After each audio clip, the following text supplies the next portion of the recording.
The Pandavas had been wandering for days. Exile had stripped them of comforts, and the summer sun showed no mercy. Sweat clung to their skin, their breaths were shallow. Hunger was manageable, but thirst was not. When Nakula saw the lake, his heart leapt. Clear water lay before him, unmoving, reflecting the sky like a polished mirror. It looked untouched, sacred even. Without calling his brothers, without pausing to question, he knelt and drank deeply.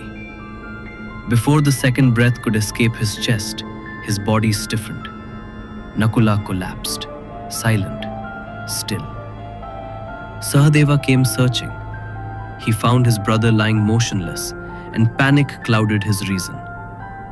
Poison, he thought, or an enemy's trick. But thirst screamed louder than caution. He bent down, drank, and fell beside Nakula. Then came Arjuna. The invincible archer, conqueror of kings, surveyed the scene. He heard a voice, faint yet firm, warning him not to drink unless he answered its questions. Arjuna dismissed it. I have faced gods and demons, he said to himself. What threat can a lake pose? He drank, and the forest claimed another warrior. Bhima arrived last among them, strong, fearless, driven by rage and hunger. He saw his brothers fallen and roared in fury, swinging his mace at the trees, daring the unseen enemy to appear. But thirst has no respect for strength. Bhima drank, and the earth received him too. Yudhishthira arrives. By the time Yudhishthira reached the lake, the sun was dipping westward. Shadows stretched long, as if time itself had slowed. He saw his brothers. 4 lives, 4 breaths extinguished. For a moment, sorrow rose like a wave, hot, crushing, unbearable. But Yudhishthira did not run. He did not cry out. He stood still. And in that stillness, he listened. The same voice returned, calm, unwavering. This water is mine. Answer my questions before you drink. Yudhishthira folded his palms. He understood something fundamental. When life stops you, it is not cruelty. It is examination. The questions begin. The voice did not ask about kingdoms or conquests. It asked about truth. What makes a man truly wealthy? Yudhishthira answered, contentment. A man who desires little is richer than one who owns much. The forest seemed to exhale. What is the greatest happiness? To live righteously, free from debt and disease. Not pleasure, not excitement, but inner order. What is heavier than the earth, higher than the sky, and faster than the wind?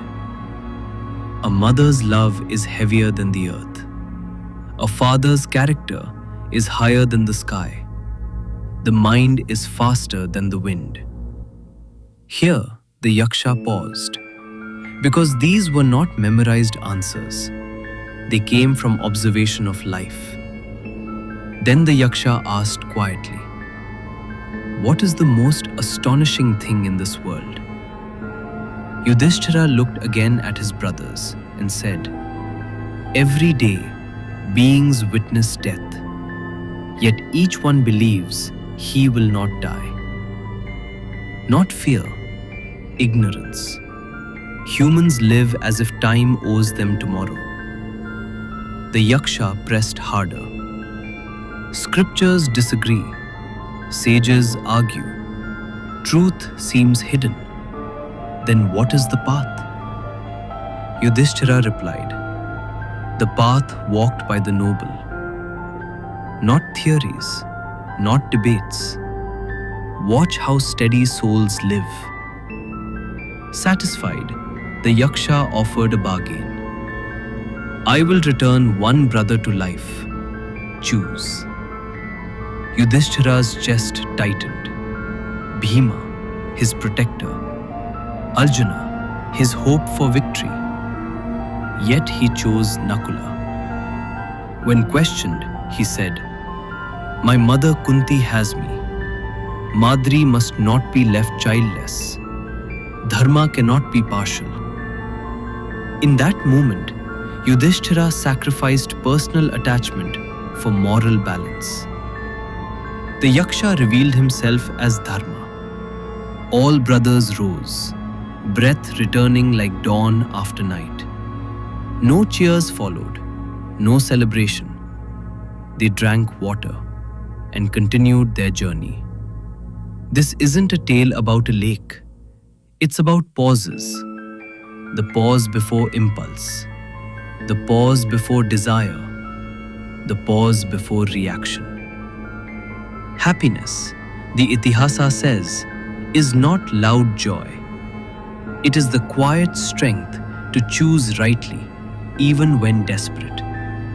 And that is why Yudhishthira, not the strongest or smartest, was the one who passed life's hardest test.